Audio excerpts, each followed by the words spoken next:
xinh đó không? Rồi lấy khiết á. Rồi đến đây chụp hình người yêu. Đi cầm đi chuyện mình làm không?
Sáng nay đi họp phụ huynh mà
Nhưng mà sao mấy đứa sống rồi đây?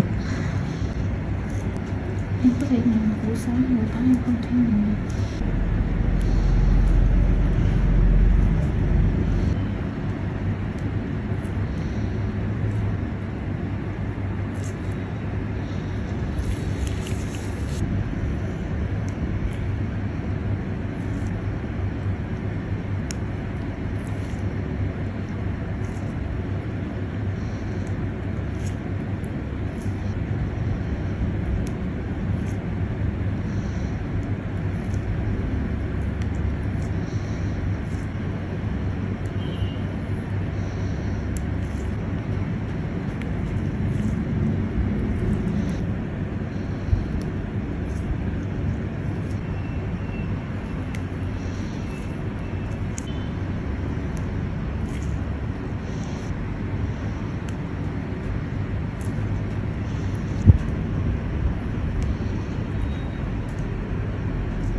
Welcome to NNC Car Reviews channel.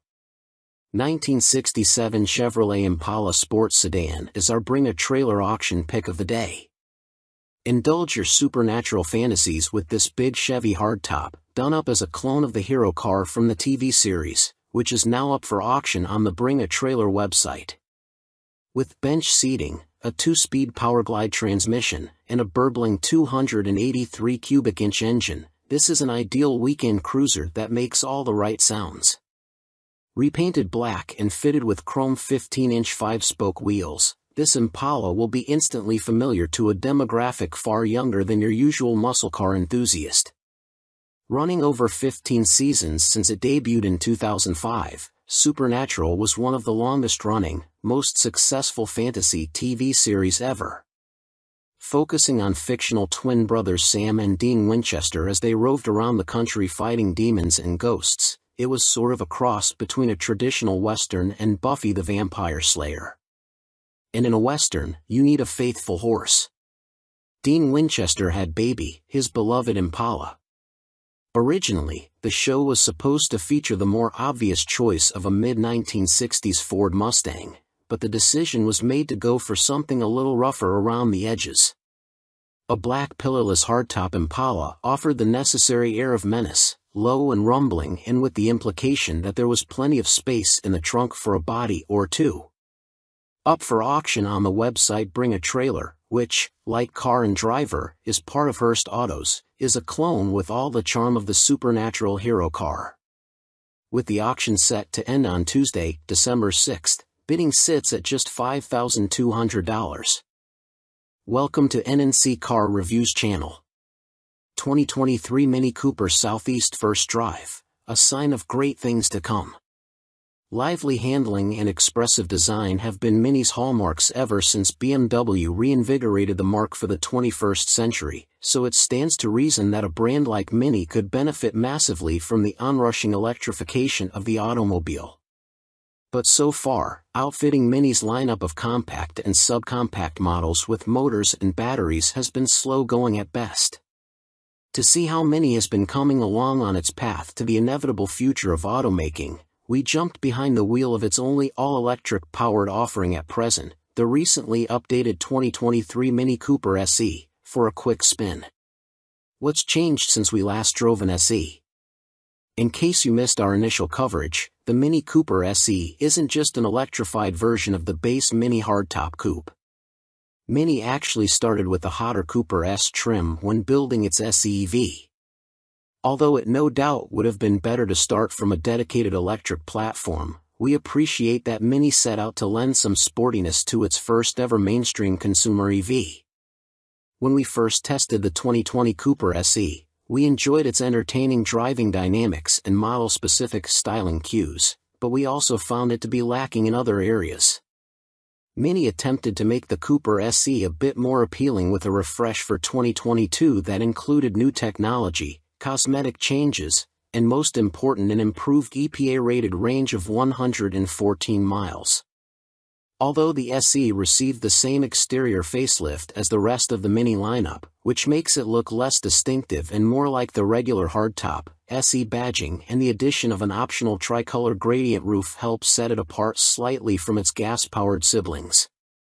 Mini also reworked the hardtop's interior with a reshaped dash and modified air vents, a standard digital instrument cluster, and a standard 8.8-inch infotainment display. And for the 2023 model, Mini added more paint and upholstery options, standard Apple CarPlay, and a new special Resolute edition. The good. The Mini Cooper SE's new face is kinda cute, sort of like a Pokemon you can drive, and it's only available in a two-door body steel, a positive to us in a world where the number of true coupes is drastically shrinking. The roof gradient effect is also very cool in real life, and Mini even affixes a small roof spoiler that enhances the sporty look. The inside is as distinctive as the exterior but remains fairly ergonomic despite the quirky design. As with the gasoline models, the SE's power switch is a tab that's laid out within a row of switchgear, adding a little bit of fighter pilot fun to starting up the car. Mini also equips the SE with a conventional shift knob, a reminder that this is a transitional vehicle between the existing line of hardtop variants and what Mini says will be a dedicated EV platform in the future. Rather than positioning the regenerative braking mode selector as a click down from drive, Mini places the selector switch amid the rest of the car's hard controls on the center stack. Drivers can select between the standard mid setting, the more responsive sport mode, the frugal green mode, and the super conservative green plus mode. As one would expect, sport mode is by far the best way to have fun in the Cooper SE. A single motor drives the front wheels, spinning out 181 horsepower and 199 lb-ft of torque. In our testing, the Cooper SE hit 60 miles per hour from a standstill in just 6.0 seconds. Making it quicker than the 6.6-second run managed by the 2022 Cooper S Sidewalk convertible we tested. Like one would expect from a traditional front-drive hot hatch, mashing the throttle yields some torque steer, but it's easy to overcome and gives the Cooper SE a feisty character. While flinging the electric Mini hatchback along some country roads, we found it to be lively and tossable. Its steering is heavy and somewhat numb, but it's accurate enough and allowed us to explore the limits of the Cooper SE's communicative chassis. The default regenerative braking setting is aggressive but highly predictable and easy to get used to. We briefly sampled the less forceful Regen setting but found it provided too little bite and required us to fuss with using the actual brake pedal. The Mini Cooper SE has all of the benefits of a small car, and its clever battery packaging allows it to swallow the same amount of cargo as a regular Mini hardtop. Navigating traffic, engaging in a spirited drive, and parking are all strong suits of the electrified hatchback. In this regard, it looks like Mini has everything going for it when it does move over to building electric vehicles from the ground up. On the safety front, Mini offers a satisfactory suite of standard active safety equipment for the SE, including front collision warnings, automatic emergency braking, and lane departure warnings. Ticking the box for the driver assistance package adds adaptive cruise control, a head-up display, and a parallel parking assistant. Safety scores for the 2022 Mini hardtop were fairly strong, with good scores in every crashworthiness category from the Insurance Institute for Highway Safety. The bad. On balance, the Cooper SE is a solid car, and we'd be lying if we said we didn't have fun hurtling it up a mountain road. That said, there were a couple of disappointing drawbacks that held it back from maximum enjoyment. The first is obvious, only 114 miles of maximum range. When we jumped in our SE test car at the staging area of the BMW Test Fest event, it showed 55% charge when we took off. A subsequent hill climb sapped a load of electrons from the SE's small 32.6 kWh battery. Even though the route was short, the range anxiety was real as we watched the available miles tumble in real time. In the 16.7 miles we drove from our starting point to the turnaround spot, the battery dropped to 25% charge, with about 20 miles of remaining range indicated. Not sure if the descent would actually add enough range to get us back to the staging area, we fired up Green Plus mode and carefully headed back down the mountain, attempting to recoup as much range as possible. The drive back didn't actually net us any more battery life, but we ended up with the same indicated remaining range and state of charge as we had at the highest point of our drive, a minor victory for the Mini. The second frustrating thing we experienced was that the car cuts power when charging hard at full throttle in some applications. This impinges on its hot hatch character, making it hard to rely on for the sporty performance that it otherwise delivers so well. Finally, the Cooper SE rides fairly stiff and allows a decent amount of road noise, so buyers who live in areas with a lot of poor roads should be wary. And although we appreciate that CarPlay is now standard, the 8.8-inch infotainment display feels pretty small, partly because of its location within the giant ring that Mini still slaps in the center of the dash. To heighten the Cooper SE's appeal, it would behoove Mini to also include Android Auto in the future. These deficiencies make it hard to recommend the Cooper SE as it is to most folks that need something for anything more than city commuting. Welcome to NNC Car Reviews channel. BMW expands into hydrogen power with fuel cell SUV based on the X5. The BMW 9.5 hydrogen fuel cell SUV is now entering low-volume production and will begin testing in select regions next spring. Based on the regular BMW X5, the 9.5 is retrofitted with a fuel cell stack, an electric motor and battery, and a new floor to fit its hydrogen tanks. BMW believes both electric and hydrogen-powered vehicles are necessary to combat climate change, with the 9.5 a potential precursor to future models. Along with a growing number of automakers, BMW says it's committed to combating global climate change and aims to be carbon neutral by 2050. Unlike many automakers, however, the German brand believes hydrogen fuel cell vehicles will play a big role in reaching that goal, alongside battery electric vehicles, of course. Leading the charge is the hydrogen-powered BMW 9.5 SUV that has just begun low-volume production. It was first previewed a few years ago by the iHydrogen Next concept that appeared at the 2019 Frankfurt Auto Show. Starting sometime next spring, 2023, the small batch of 9.5s that BMW is now building will hit the streets in select regions around the world for testing purposes. Based on the regular BMW X5, which is built in the company's factory in Spartanburg, South Carolina, the 9.5 is assembled at BMW's Research and Innovation Center in Munich, Germany. The transformation from X5 to 9.5 includes swapping in an entirely new floor to fit the fuel cell system's two hydrogen tanks that are located under the midsize SUV's central tunnel and rear seats. The tanks have a total capacity of about 16 pounds and feed an underhood fuel cell stack paired with a rear-mounted electric motor and battery. BMW says the 9.5's entire fuel cell electric system makes a combined 374 horsepower. The company also says its curb weight is comparable to the plug-in hybrid X5, which weighed 5,627 pounds on our scales.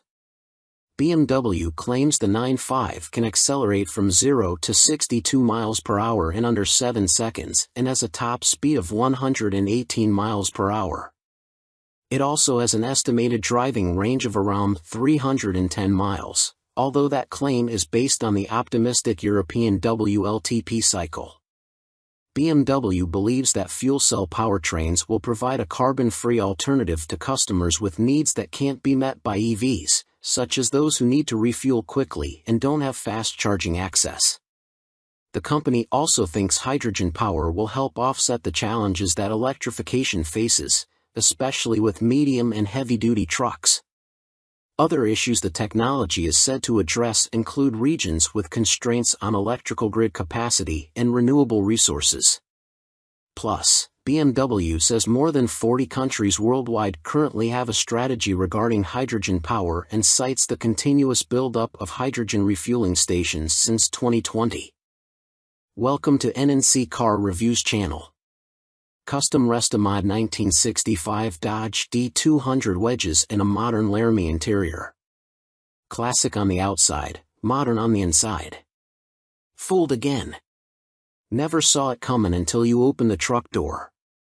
The idea of slipping a classic body over a modern drivetrain isn't new, but it never gets old. The example here mates a first generation, 1961 to 1965. Dodge D200 body with a brand new, it's all relative, four-wheel drive 2010 Ram 2500 Laramie pickup truck, resulting in nostalgic D200 vibes underpinned by modern technology and amenities. It's the best of all worlds, except for all the work involved and essentially devouring two different trucks. Let's just say, if it landed in the driveway, we wouldn't kick it out. Since this Dodge D200 is a 2010 Ram 2500 at heart, it's powered by a 6.7-liter Cummins i6 backed by a rebuilt Jasper 68 RFE automatic transmission. A 1965 with a Cummins would have predated the first prototype Cummins-powered Dodge truck by 20 years, and a factory Cummins-powered Dodge truck wouldn't roam city streets until 4 years later in 1989. And obviously it wasn't the same Cummins as this 6.7-liter, which was cleaned, inspected, resealed, and painted Cummins beige. The 2010 Ram HD's Cummins, rated at 350 horsepower and 650 lb-ft of torque, would be quite a surprise upon popping the hood of the D200.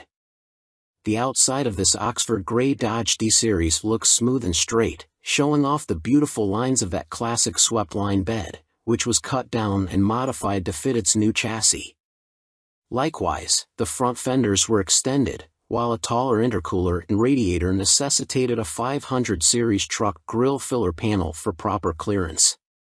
The modified and re-chromed 1965 bumper has chrome tow hooks. The side mirrors, door handles, rear bumper, and tailgate tout modern functionality despite their old-fashioned looks.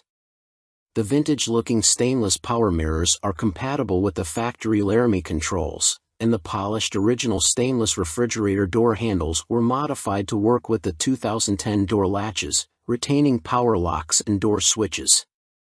The rear bumper houses factory 2010 backup sensors, and an aftermarket backup camera hides in the tailgate. Lastly, a flip-down license plate covers the hitch receiver. A 3-inch lift, suspended by Rancho shocks, looks correct atop 37 by 13.50 BF Goodrich KM3 mud terrain tires. The white-black Rhino Armory wheels are highlighted by 96 polished stainless flange head bolts. Custom clips mount the polished OEM vintage Mopar hubcaps. Side note, we feel back for whoever's responsible for keeping these wheels clean. RBP power steps with LED lighting help passengers get in and out, and German Hella headlights and fog lights help light the road, as do LED taillights. While the outside looks like a 1965 Dodge D200, the inside does not, at all. From dashboard to front seats to all the wiring and modules, the brown interior is mostly 2010 Ram Laramie. That means dual-zone climate control, Laramie power heated and cooled front seats, heated steering wheel, and so on. That also means the factory-installed trailer brake controller, exhaust brake, and TPMS and ABS systems all work. Not bad for a 65. Welcome to NNC Car Reviews channel. Tesla Model 3 Highland update coming soon, according to insiders. Despite its continued popularity, the fact remains that the Tesla Model 3 EV sedan is getting a bit long in the tooth. The EV landscape is very different compared to when the Model 3 was first introduced, and the automaker faces real market threats from competitors like 2023 Hyundai Ioniq 5, which won our SUV of the Year award, and more directly from the upcoming Ioniq 6 sedan. So a new report from Reuters with insider details about a potential upcoming refresh are not surprising. Rumors have swirled for quite a while that Tesla has been working on an update to the Model 3 codenamed Highland, but thus far Tesla has not confirmed them. Despite that, for individuals with knowledge of the Highland project told Reuters that Tesla is getting ready to put the updated Mode 3 into production, and that it will feature new styling and other updates. However, it won't be merely a cosmetic refresh. Tesla is taking a hard look at the Model 3's underpinnings to find ways to simplify production and use fewer interior components, all in an effort to reduce cost. Despite recent reports that Tesla earns more profit per vehicle than Toyota, Tesla's stock has dropped by approximately 41% between September 2022 and November 2022. So, it's no surprise that the automaker is looking for ways to save money, especially on a high-volume car like the Model 3. 2 of the 4 unidentified sources claim that the updated Tesla Model 3 will be manufactured at the automaker's Shanghai and Fremont factories, with production in Shanghai starting in the third quarter of 2023. Welcome to NNC Car Reviews channel. The Dodge Challenger SRT Hellcat's manual transmission is back after a brief vacation.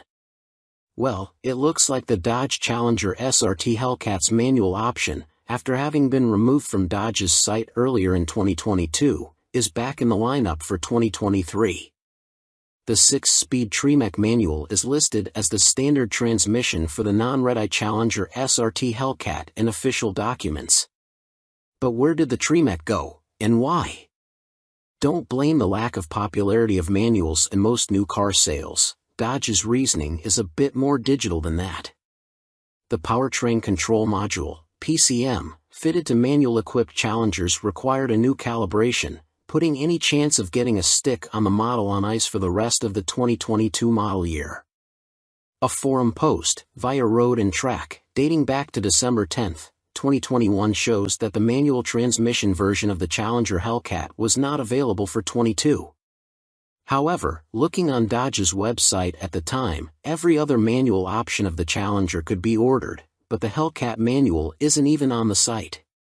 That same forum post also alleged that getting the manual transmission paired with the Hellcat's 6.2-liter supercharged Hemi V8 to pass emissions is the issue, which could imply this is the required recalibration Dodge mentioned.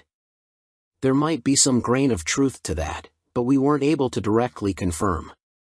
When we did ask if there was a calibration issue with the Challenger Hellcat, Dodge acknowledged there was, but added that updating calibrations are a normal part of vehicle production and that this isn't related to the issues with silicon-based chip and PCM supply shortages currently disrupting the industry. Setting up this new calibration ultimately required, well, a single model year. After initially saying it was unsure of when the updated programming would be ready and the Challenger Hellcat would return to availability, Dodge quietly added it to its 2023 Challenger specifications documents. That means now, anyone interested in a manual Challenger Hellcat, and why wouldn't you be, needn't pick something else or go with the automatic if they have their hearts set on a supercharged 6.2-liter V8. Welcome to NNC Car Reviews channel. Toyota confirms Grand Highlander SUV with hybrid max powertrain. Toyota confirmed the existence of the new Grand Highlander SUV, which it plans to fully reveal at the Chicago Auto Show on February 8. The 3-row SUV will likely fill the gap between the mid-sized 3-row Highlander and the larger, body-on-frame full-size Sequoia. Notably, the Grand Highlander is wearing the same Hybrid Max badge as the top-spec Crown sedan, which suggests a 340 horsepower setup. It looks like Toyota wants to join in on the excitement surrounding enlarged versions of SUVs like the Grand Cherokee L and Grand Wagoneer L by making its own supersized version of the Highlander called, you guessed it, the Grand Highlander. While the current Highlander boasts impressive fuel economy and hybrid form, it can't compete with the third-row space of competitors including the Kia Telluride, Volkswagen Atlas, and Chevy Traverse. Toyota describes the Grand Highlander as the ultimate road trip vehicle, implying increased legroom and cargo space. The first teaser shot of the new three-row SUV gives us a glimpse at what the rear will look like. We're particularly excited about the Hybrid Max badge, which indicates the Grand Highlander Platinum will receive the same potent powertrain as the top-spec Crown sedan. In that car, the hybrid setup with a turbocharged 2.4-liter inline-4 gas engine produces a combined 340 horsepower and 400 pound-feet of torque. Toyota didn't give any information about the Grand Highlander's available powertrains, but it's likely the standard 265 horsepower Turbo 4 from the base Highlander will carry over to this new model as well. We managed to pull back some of the shadows layered over the photo to expose a bit more of the car. The increased visibility shows similar squared-off styling to the current Highlander, but also includes a pair of round exhaust tips not found on the standard version. The taillights take on a C shape, and a new light bar spans the spoiler. We don't have any other info on pricing or when we'll actually start seeing the Grand Highlander on the road, but we do know that Toyota is planning to do a full reveal of the SUV at the Chicago Auto Show on February 8th. Welcome to NNC Car Reviews channel. The Toyota Land Cruiser will likely return to US. The globally iconic Toyota Land Cruiser off-road SUV is the automaker's longest-running model, since 1951, just no longer in the US as of last year, for whatever reason. There's now a new global Land Cruiser, the J300 series, and we still get the Lexus LX luxury SUV that's based on that global model here. However, our options may be expanding beyond Lexus once again in a few years' time, according to Jack Hollis, Executive Vice President of Sales for Toyota Motor North America. In an interview with Motor Trend following news of the all-new 2024 Toyota Grand Highlander three-row SUV, Hollis was asked if a storied nameplate like the Land Cruiser would ever make its return stateside, and the answer was promising. Will we ever? I would say likely yes. Asked if it would be in the foreseeable future, he said we would have to wait for an answer on that one. Obviously Land Cruiser is such an important part of our heritage and has done such a great job. And I'll be looking at it, absolutely. Have I seen designs, thoughts, and hopes? Yes. But nothing to announce. It's still a ways off, Hollis added. So it's certainly not confirmed, but it's a much stronger answer than we were expecting. Then again, even last year's Land Cruiser departure announcement came with a wink, with Toyota encouraging loyal enthusiasts and intrepid adventurers to stay tuned for future developments. The current global Land Cruiser is built on the new body-on-frame GAF framework based on its TNGA platform, which our current Lexus LX is also built from. Focusing on the US market, the new fourth-generation LX SUV got a significant update recently. Its 3.4-liter twin-turbo V6 engine bumped output up 28 horsepower and 78 lb-ft of torque, now totaling 409 horsepower and 479 lb-ft, and it's linked to a 10-speed automatic transmission. Toyota says the new platform lowered the center of gravity with improved weight distribution. The global Land Cruiser also shed 441 pounds of weight. However, it sounds like we should be looking beyond the current J300 series Land Cruiser to whatever the next generation model may look like, which will almost certainly need to be electrified, either hybrid or full battery electric. Toyota's EV plans are reportedly in flux, with the automaker devoting more resources to expedite its EV offerings, though no specific models have been teased, and the existing EV concepts may no longer be on the cards. Still, Hollis' comment is a promising start to whatever's next, and it sounds like still they have some confident ideas for the next Land Cruiser, at the very least. Welcome to NNC Car Reviews channel. What is a 1970 AAR CUDA, and why do I want one in my driveway? Time to kick down that annoying fourth wall and go a little first person. Recently we were working on some Mecum auction stuff, and I was asked by another editor what car I would want under my proverbial Christmas tree.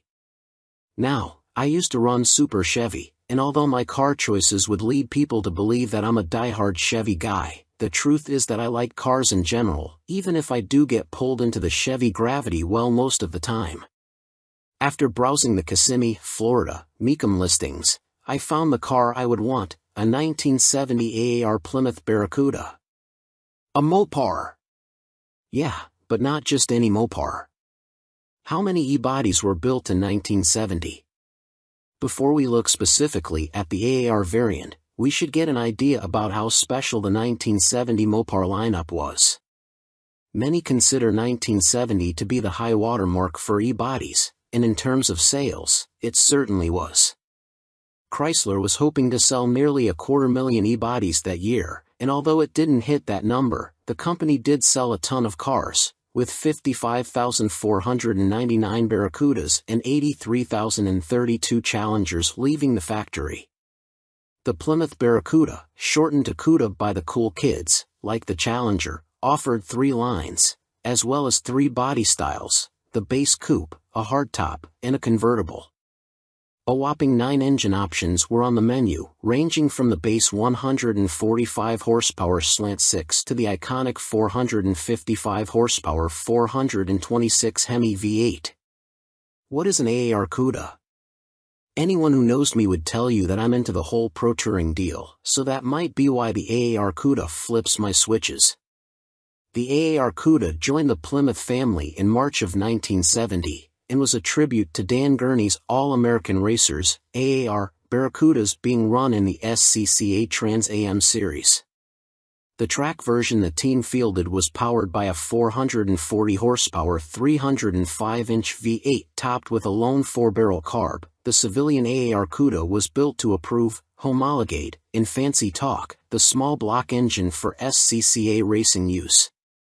Only 2,724 AAR CUDAs were built in 1970 at the Hamtramck, Michigan, plant. The AAR was only produced for 1 year, making it a fairly rare piece of automotive and racing history. What engine was in the AAR CUDA? The street version of the AAR CUDA got a 340-inch, 4.04-inch bore/3.31-inch stroke, iron block V8 with iron heads, solid lifters, and 3 2-barrel Holley carburetors sitting on an Edelbrock aluminum intake. The 346-barrel was rated at 290 horsepower at 5,000 RPM and 350 lb-ft of torque at 2,800. Not the most powerful offering, but no slouch either. What else made the AAR CUDA different? Though the interior was fairly standard, the exterior was anything but. It was offered in many of the high-impact colors of the day, and given a racy look with a functional matte black fresh air fiberglass hood and distinctive strobe stripes that incorporated the tricolor AAR Shield logo. The trunk lid received a unique black ducktail spoiler, and the rear of the CUDA was raised nearly 2 inches to allow for the side exit exhaust. Related, 1970 CUDA returned to the track after 30 years in storage. The AAR had special stocks and rolled on Goodyear Polyglas GT 60 15-inch tires in the rear and E60 15-inch tires in the front. This gave the 1970 AAR CUDA the distinction of being the first Detroit production car with staggered wheel sizes. 1,120 were equipped with the A833 4-speed manual trans, and 1,603 had the 3-speed A727 Torque Flight automatic. You know which one we prefer. Welcome to B&C Car Reviews channel. Polestar 2 BST Edition 270 echoes Polestar's past. Before Polestar became Volvo's all-electric offshoot brand, it was the Swedish carmaker's racing and performance division. Perhaps in a bid to regain some of that sporty personality, there's a new limited production model, the 2023 Polestar 2 BST Edition 270. With the dual-motor Polestar 2 as a starting point, the 270 in the name refers to the worldwide production run. The BST is a nod to its internal BEAST development code. For the $76,900 starting price, the BST is essentially a Polestar 2 with the optional Pilot, Plus, and Performance Pack options. According to Polestar's online configurator, adding these options to a non-BST model takes the price to $66,400. The BST's power output of 469 horsepower and 502 pound-feet of torque is the same as the performance packs, as are the upgraded Brembo brakes. The EV guts are also carryovers, with a lithium-ion battery pack that has a 75.0 kWh usable capacity and DC fast charging up to a 155 kW rate. Range drops slightly though, from an EPA estimated 260 miles down to 247 miles. The BST's price premium is justified with exclusive add-ons that include 21-inch forged wheels with bespoke Pirelli P0s, a front strut bar, a 1-inch lower ride height, painted body cladding, and black mirrors. The big news is the inclusion of special Öhlins dampers that are two-way adjustable up front. To see if those upgrades paid off, we had the opportunity to ring out the BST on the Bay Area's Skyline Boulevard, an abstract scribble of pavement famed for slicing through the redwoods. Within the first few blocks heading out of Burlingame, California, it's clear the BST's ride quality is firmer than the standard Polestar 2 with the performance pack. You definitely feel the impacts from ruts in the pavement, but only large potholes cause any real harshness. The smaller bumps are adequately smoothed over thanks in large part to the Öhlins dampers dual flow valving that allows for distinct behaviors for low and high-speed compression events. It's similar to how progressive springs can add some initial compliance for comfort and stability while also having greater resistance when cornering hard. The difference is that the Öhlins dampers are more easily adjustable to suit your tastes. The coilover spring preloads are also manually adjustable with the right tools. Polestar's Christian Sampson, head of product attributes, informed us that our BST was set to 7 on the adjustment scale of 1 to 22, with 1 being the firmest and 22 the softest. That potentially leaves a lot more compliance for everyday comfort and a bit more firmness for a track day, though the 127 miles per hour top speed will limit how much fun you can have on the straightaways. As we find our way to Skyline Boulevard, the suspension begins to shine. You feel a strong connection to the BST and the Pirelli's contact patches with every nudge of the steering wheel, though the steering effort seems too light for spirited driving. In typical EV fashion, having the batteries below the floor masks a lot of the small hatchback C/D estimated 4,700 pound curb weight. It's easy to get acclimated to the BST's handling characteristics, and in no time we're pushing harder and harder into each consecutive turn. Larger undulations in the road can cause some alarming hops, though. The Polestar BST is as entertaining and lively as the BMW i4, and the lack of synthetic motor noises gives it a more zen-like experience. You hear the tires squeal in turns and whimper when you're hard on the brakes. They give a very good indication of how much harder you can drive in a delightfully old-school analog manner. We executed a very subtle four-wheel slide in one bend and were pleased with how intuitive and effortless it was to manage. There weren't any snap releases from adhesion, nor was there any need for any rally car histrionics by sawing away at the wheel. Like a gold medal gymnast, it just stuck the landing. The BST was also well-mannered on slick roads. Mid-corner bumps were barely acknowledged, and there was still an abundance of grip to keep charging with more aggression than most drivers would consider sensible. There's no doubt that the BST is a very different beast compared to the Polestar 2. It's a hardcore version for the few who are willing to sacrifice some comfort for cornering excellence. It's as good a dance partner as the i4, and its interior is noticeably nicer than that of a Tesla Model 3. With most EVs taking the SUV route, there are few sporty alternatives that don't cost as much as a Porsche Taycan or an Audi e-tron GT. Unfortunately, if you're interested in a new Polestar 2 BST, you're out of luck as all of the 270 examples have been spoken for.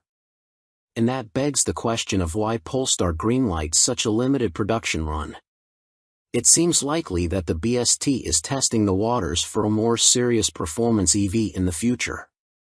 If that ends up being realized, we'll be pacing with nervous anticipation. It's impressive that the BST is able to extract so much more handling prowess from the existing Polestar 2, and bodes well for a purpose-built performance model. Thean Design Porsche 911 Restomod is no backup singer. We must wait for the day when automotive artisans reimagine third-gen Camaros or Fox-bodied Mustangs into immaculate carbon fiber-bodied Restomods that command six-figure prices. Until then, we'll have to keep slumming with the 964 generation of the Porsche 911. Of course, there are plenty of reasons why the penultimate air-cooled 911 is the frequent muse for high-end tuning outfits. There is no shortage of cars to start with, Porsche having sold more than 60,000 of all variants globally between 1989 and 1994. Interest, and values, are also high enough to find a market for expensive transformations. The most famous recreator of the 964 is undoubtedly Singer in California, which has been producing versions that cross the boundary from car to automotive art for more than a decade. But an increasing number of other shops are now getting into the same space. Last year, we told you about an EV version produced by Everetai in the UK, although we struggled to see what the electric powertrain added to the experience. Now here's another British firm, but this one sticks with internal combustion. The small shop is called Thean Design, and it gave C/D the chance to experience a partially carbon fiber-bodied 964 just before it was shipped to a buyer in Chile, hence the car's Chi001 name. Oh, and that customer is a successful blueberry farmer, if you're wondering about the reason for its violently violet color scheme. As with many similar businesses, Thean Design was born from a personal passion, in this case, the quest of a man named Adam Hawley to build his own perfect 964 while working 9 to 5 as a car designer for big auto companies including Jaguar Land Rover. The car was eventually finished to a standard that had friends and acquaintances asking him to create something similar for them, leading to the establishment of Thean Design with business partner Lucinda Argy, who is also his wife. While the Thean Chi001 shares its basic form with the 964, its detailing is clearly inspired by that of earlier 911s. It has lost the full-width rear light bar it was built with and gained both 930 turbo-style bumper overriders and headlamp bezels. The original car underneath the conversion was a Carrera 4 sold in Japan, but it has been stripped to component parts and completely rebuilt. Structural changes include a carbon fiber roof, trunk lid, engine cover, and spoiler. The fenders and bumpers are made from a sturdier carbon Kevlar blend. Weight saving over a regular 964 is around 220 pounds, according to Hawley, with the part composite bodywork also making the car stronger. Up close, the attention to detail is close to obsessive, including touches such as the symmetric mounting of the twin ignition coils on the engine firewall and the invisible integration of a center, high-mounted brake light into the rear window surround. Thean's customers have a choice of powertrains, including the intriguing option of a supercharger conversion the company has developed for the air-cooled flat 6. The Chi001 is running a naturally aspirated 4.0-liter engine. Individual throttle bodies and careful internal balancing take peak output to 400 horsepower at 7,100 rpm. It has also lost its original all-wheel drive system, and power is now sent exclusively to the rear axle through a 6-speed 993 generation gearbox and a limited-slip differential. Not every part of the experience has been updated. Getting in, we find the familiar, slightly offset driving position, and although beautifully ret-rimmed in a vibrant hue to match the exterior paint, the cabin's basic architecture is unchanged. But starting the engine reveals an immediately different character to a regular Carrera of this generation. First, the bark of the exhaust, which switchable acoustic flaps vary from loud to very loud. Second is the immediacy of the engine's responses to even slight accelerator pedal pressure, thanks to an ultralight flywheel. Comparing Thean's car with a regular 964 is made complicated by the increasingly distant memories of what the original car was like when new, but this one drives with a level of poise and precision it seems hard to imagine that any stock 964 possessed even when factory fresh, with the possible exception of the famous RS variant. The Chi 001 steering feels direct and slack-free for an air-cooled 911. It retains hydraulic assistance, but this is now powered by an electric pump. Revised suspension geometry, stiffer bushings, and active dampers increase the precision with which the front end can be placed, although they also mean there is less sense of the 964's fundamental rear-biased weight distribution in corners. Easing the accelerator with the chassis loaded up tightens the line progressively but not snappily. The biggest dynamic difference is probably down to the modern Michelin Pilot Sport PS2S mounted on the period Fuchs-style rims, which give an abundance of grip.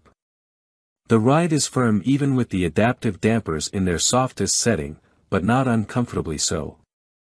Yet the engine is the Chi 001 starring feature, impressively muscular low down but with what feels like an inexhaustible appetite for revs that the scalpel-sharp accelerator encourages a driver to exploit. The tachometer only goes to 8,000 RPM, but the limiter is actually another 500 RPM beyond that. Working against just 2,570 pounds, it feels 21st century fast, too. The gear shift is perfectly weighted, and despite the switch to carbon ceramic brakes, the middle pedal feels similarly natural in its responses. This love story may have you question our critical faculties, but the car does have some downsides. The first is the price. While considerably short of the seven-figure expenditure required for one of Singer's pixel-perfect offerings, a buyer will still need to pay Thean around $500,000, at current exchange rates, to get something similar to this car, plus the cost of the donor 911. The second is the weight. The company already has a substantial order bank it needs to work its way through and can build at no more than 5 cars a year. Welcome to B&C Car Reviews channel. Steve McQueen's Bullitt movie Mustang suddenly reappeared. This is how it happened. Steve McQueen's Highland Green 1968 Ford Mustang GT Fastback vanished 38 years ago. The ominous-looking pony car with the barking 390 cubic inch V8, which starred in one of the greatest chase scenes in movie history in the film Bullitt, with McQueen doing the driving in many of the shots, may have been lost, but it was never forgotten. Certainly not by Mustang aficionados, who speculated on its whereabouts for almost 4 decades, titillated by the occasional internet post or word of a spectral sighting. So when the Bullitt Mustang suddenly appeared at a Ford press preview at the North American International Auto Show in Detroit on January 14, 2018, the assembled journalists, car nuts, Ford execs, and Mustang fans went full geek. The synchronicity of the car's breaking cover in the same year as the Bullitt movie's 50th anniversary, and at the same event where Ford revealed its 2019 Mustang Bullitt tribute model, the third since 2001, is just too perfect for it to have been happenstance. And yet it largely was. As those involved tell it, the Bullitt Mustang never would have resurfaced in Detroit had it not been for a coincidence of cosmic proportions, the sheer luck of fortuitous timing, and, especially, the efforts of a determined coterie of emotionally invested volunteers. It took 30 seconds for the Bullitt Mustang, in original, if dilapidated, condition, to rumble onto the stage at Detroit's Cobo Center, but it took a village to make it happen. The backstory. The movie car's trip to the auto show stand actually started in earnest in December 2015, according to its owner, Sean Kiernan. Kiernan, 36, inherited the Bullitt from his late father. Bob Kiernan had purchased it in 1974 from an ad in our sister publication, Road and Track, to replace the family's only car, an MGB/GT. You have to remember that, at the time, movie cars were not really sought after, says Kiernan. His father liked the idea that it had been used in a movie, but the big factor was that it handled amazing and had huge amounts of power, especially compared to an MG. The Kiernans initially felt so casual about the Mustang's connection to the film that they employed it as a daily driver. Sean's mother, a schoolteacher, drove it for about 5 years. at which point it developed clutch trouble. It was parked in 1980, a year before Sean was born. Kiernan grew up to be a car enthusiast like his father, and the two made a couple of attempts at fixing up the old green Mustang themselves. They got as far as taking the car partly apart and having the engine freshened. The odd thing that happened, says Kiernan, is that the car just stayed in the garage all those years, as a project car does, and the internet was born while she just sat there, and in turn the rumors began to form. Not until 1999 was there any intention of keeping it under lock and key and a secret. My father and I always wanted to reveal it in the right way to squash any rumors that he was a hoarding car collector, and then I was just going to drive it to have fun. But Kiernan's father fell ill and passed away in 2014 before they could get the Mustang reassembled. At that point, says Kiernan, he was feeling the emotional gut punch of his father's death and was in a quandary about what to do with the car. I was struggling, he says. Then came the coincidence that changed everything.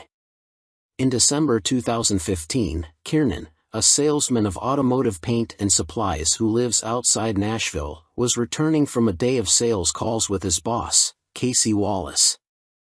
Wallace, the company's regional sales manager, had come in from out of town. On the long drive back to the office, Wallace asked Kiernan what cars he had inherited from his father. A 75 Porsche 911 and a 68 Mustang GT 390 Fastback, answered Kiernan. Wallace was intrigued and wondered what color the Mustang was. Green, replied Kiernan. Huh, responded Wallace. Sounds like the Bullitt Mustang. Kiernan recoiled. Was the family secret blown? Kiernan knew Wallace was no car guy. He barely knows how many tires are on his truck. How the hell did he know anything about Bullitt? What Kiernan did not know about his boss was that Wallace had a side business. Wallace explained to Kiernan that he and his best friend, independent film and video director Ken Horstman, were partners in a film production company called Spyplane Films. They'd been trying to get an action-adventure movie made that Horstman had written several years earlier. It revolved around two 18-year-old friends discovering the Bullitt Mustang in a barn and what happens after they buy it for a few $1,000s from the owner, who doesn't know what it once was. Bad guys arrive and separate the kids from the car. Mayhem and car chases ensue. Wallace and Horstman were working on financing their movie venture. Wallace, who lived in Atlanta, was taking advantage of his trip to Nashville to speak with a potential investor while he was there. How close is your car to looking like the Bullitt Mustang? Asked Wallace. Damn near exactly like it, Kiernan answered, stunned. What were the chances that a fellow paint salesman who happened to be Kiernan's boss also happened to be in the movie business? And that same person also happened to be trying to make a film that happened to be about the Bullitt Mustang that Kiernan happened to own? And then, recalls Kiernan, I had this overwhelming feeling. It was actually the first time I had felt my father's presence since he had passed away. I felt him in the truck with us. And suddenly Kiernan knew what to do. The car you're talking about, he said to Wallace, the one that's been lost forever? It's sitting in my garage. I've got it. I couldn't breathe, recalls Wallace. Once he recovered from Kiernan's revelation, he asked if his filmmaking partner could see the car. The three met the next day and spent hours talking about what they might do together. We made a pact, recalls Horstman. We decided to do three things: to tell Sean's story as a way to honor his father, to reveal the Bullitt to the world, and to make our movie. It was enough to motivate Kiernan, a hands-on car guy with lots of experience wrenching, to reassemble the Bullitt and get it running again. Verifying provenance. But how to proceed with their three-pronged plan? The first step was to get the car authenticated. Of course, we knew it was authentic, says Kiernan. He even had a letter from Steve McQueen to his father written in 1977 asking if he could buy the car back. Bob Kiernan turned McQueen down. After some research, Horstman reached out to John Clore through LinkedIn. Clore, a gonzo Mustang nut, is also Ford Performance's enthusiast communications manager, the company's public relations liaison with all of the Mustang clubs scattered across America. That first connection was key. "I'm a Mustang enthusiast," says Kiernan, laughing, "and I'm also a lurker on all kinds of Mustang forums. I had to be. I never wanted it to be discovered that we had the bullet." John Clore had a big presence on the forums. And I'd seen him in the Mustang documentary A Faster Horse. Although Horstman's note was of necessity vague, Clore wasted no time in responding. "Welcome to B&C Car Reviews channel. Tested, 2022 Volkswagen Taos plays big among subcompact SUVs." The all-new 2022 Volkswagen Taos is the product of a familiar pattern in the car business. As a particular vehicle segment, in this case, crossovers, grows in popularity, manufacturers tend to enlarge and differentiate their entries to make room for new models that fill the newly created gaps in their lineup. With VW's range of SUVs in the United States swelling to include the compact Tiguan, the midsize Atlas and Atlas Cross Sport, and the electric ID.4, sort of an SUV, we guess, a vacancy has opened up in the increasingly popular subcompact space, among the likes of the Jeep Compass, Kia Seltos, and Subaru Crosstrek. It also helps that VW won't be offering Americans a regular, non-GTI version of its latest Golf hatchback, which we're still sore about. At least the Taos is a compelling little crossover on most fronts. Little is sort of misleading, though, as the Taos is one of the larger players in its class. Its MQB-based architecture rests atop a wheelbase of either 105.6 inches for the all-wheel drive variant or 105.9 inches for the front driver. It has a huge back seat for a subcompact SUV, and its capacious and easily accessible cargo hold can swallow 25 cubic feet of stuff behind the rear seats, 28 cubes if you forego all-wheel drive. On the road, if you don't know to look for its distinguishing design cues, a broad LED light bar that connects the standard LED headlights plus chrome Taos lettering on the rear liftgate, you can easily mistake it for a slightly larger Tiguan. VW says the name Taos refers to the rugged, picturesque town in New Mexico. We didn't go there for our drive, but we did traverse our local Michigan haunts in front drive and all-wheel drive variants, both top SEL trim levels. Powering the Taos is a new 1.5-liter version of the EA211 turbocharged inline-4, a 1.4-liter EA211 is found in the Jetta sedan. Aided by the boost of a variable geometry turbocharger, the engine purrs willingly to its 6,000 RPM redline and produces a respectable, if not quite spirited, 158 horsepower and 184 pound-feet of torque, the latter from just 1750 RPM. That's less grunt than you'll get from a top-spec 175 horsepower Seltos 1.6T or a 250 horsepower Mazda CX-30 Turbo, but it's perfectly adequate for casually merging onto highways. Standard front-wheel drive models pair the Turbo 4 with a conventional 8-speed automatic transmission. All-wheel drive versions get a 7-speed dual-clutch automatic, which VW calls a direct-shift gearbox, DSG. The company says this split allowed it to focus both on greater fuel efficiency with the 8-speed and a sportier driving character with the dual-clutch. The front-wheel drive SEL model we tested ambled to 60 miles per hour in 7.4 seconds and covered the quarter mile in 15.8 seconds at 87 miles per hour, making it slightly quicker than the latest Subaru Crosstrek with a 2.5-liter flat-4 and significantly fleeter than a Jeep Compass. An all-wheel drive SEL 4Motion example, which at 3,557 pounds was 313 pounds heavier than the front driver, was only a hair slower to 60 miles per hour, hitting that mark in 7.5 seconds. It also posted an identical 15.8-second quarter-mile time. The more powerful turbocharged Kia Seltos, however, is roughly a half-second quicker than the VW's both to 60 and through the quarter mile.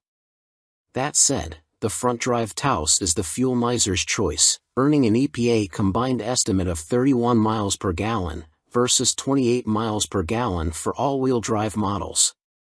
Our front drive example fared well in the real world with a 30 miles per gallon average, and it posted an impressive 40 miles per gallon on our 75 miles per hour highway test, beating its federal rating by 4 miles per gallon.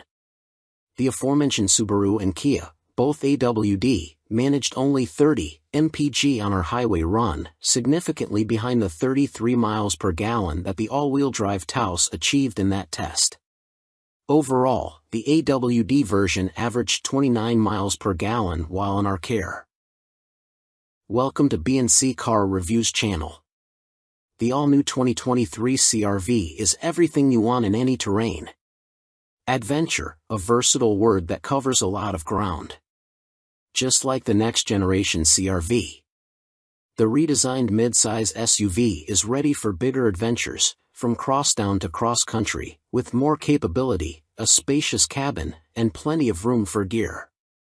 The 2023 CR-V boasts a rugged new design with a longer wheelbase and wider stance. Its bold front end, which features a large, upright grille and elongated hood, gets attention. Its powerful posture, accentuated by a sporty roofline, brings the rugged look together from end to end. New dual low-beam headlights create a distinctive look and offer more illumination than previous CR-V models. Wide-open sightlines come standard, but it's up to you and your crew to seek out those priceless views. With roomy seating and sporty details throughout, the all-new interior of the 2023 CR-V makes it perfect for adventure. Feel instantly connected to your surroundings, thanks to a minimalist layout, intuitive steering wheel-mounted controls, and body-stabilizing front seats. Bigger adventures also need more comforting rest afterwards, so each passenger will appreciate the reclining rear seat on all trims. Adventures don't just happen in the wild. They take place every day near home. Have your hands full with gear or groceries? Simply kick your foot under the bumper with the available hands-free access power tailgate.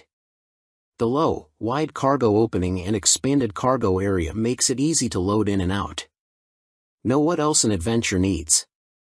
Better tech and fewer wires. The all-new CR-V provides both. Wireless Apple CarPlay Registered 1 and Android Auto Trademark 2 compatibility are now standard on EXL and Sport Touring trims. With wireless Apple CarPlay and Android Auto compatibility, you can connect the touchscreen to your compatible smartphone. A 7-inch touchscreen now comes standard on all CR-V trims. You can go even bigger by touching, pinching, and swiping through navigation, your ultimate road trip playlist, or that podcast you can't stop listening to with the available 9-inch touchscreen. No cord? No problem. Simply place your compatible phone on the available wireless phone charger 3 to start powering up. Whatever your soundtrack while exploring in the CR-V, hear every note in rich detail with the available Bose Premium Sound System for featuring Centerpoint registered surround sound technology to create a concert-like listening experience. The all-new CR-V also includes a wide range of enhancements to help you feel connected to your drive. Whether you're navigating your morning commute or the road less traveled, every drive has the potential for excitement with a turbocharged 1.5-liter engine kicking out 190 horsepower. 0.5 and, if you're out where roads can become slippery, the available real-time AWD with intelligent control system trademark provides smooth handling and peace of mind. Bigger adventures call for more options. The new Snow mode gives you added confidence on slippery winter roads, while the available Sport mode gives you maximum acceleration response and a healthy dose of thrills. Okay, enough reading. Take the CR-V on an adventure already. Welcome to B&C Car Reviews channel. This is the 2021 Nissan Rogue's biggest asset, literally. My time with MT's 2021 Nissan Rogue is coming to a close, and there's just enough to like about the SUV to make it a bittersweet ending. When I hand over the keys, I'll miss the Crimson Family Chariot, even if it's far from perfect. Stay tuned for our final verdict coming soon. We recently announced our 2023 SUV of the Year winner, and I couldn't help but think of the Rogue. 2 years ago, the 2021 Rogue advanced to the finalist round in the competition. But this year, when the Rogue was invited back thanks to its new 201 horsepower turbocharged i3 engine, it didn't make the finalist cut. It goes to show how quickly the SUV space has advanced and that the updated Rogue didn't quite move the needle enough, especially in the face of strong competitors like the redesigned Honda CR-V and various electrics. Nissan still doesn't offer an electrified Rogue, though the Ariya fills that gap somewhat. I'm eager to hop into the updated Rogue and try it for myself, but being the used car proponent I'm not convinced I'd spring for the new model over the 2021 version. Although I could use the new Rogue's extra 20 horsepower and its increased low-end grunt, it still suffers from a laggy CVT automatic. Reaching 60 miles per hour takes the same 8.4 seconds as it did in the previous Rogue. Plus, the interior of my 2021 Rogue doesn't feel outdated, except for the infotainment system, which isn't as crisp and responsive to Touch's rival offerings. The updated Rogue's infotainment system still fails to impress. For me, the Rogue's biggest asset is its generous interior dimensions, which haven't changed from the 2021 model year. The wide cargo opening makes it easy to load luggage for the whole family. In the passenger quarters, the Rogue can comfortably fit 2 car seats and a small person in the middle seat without too much trouble. Because the rear doors open wide, entry and exit is effortless, as is loading babies into the SUV. Sufficient headroom front and back enhances the spacious feeling. Despite its roomy interior, the Rogue feels decently nimble and is easy to park.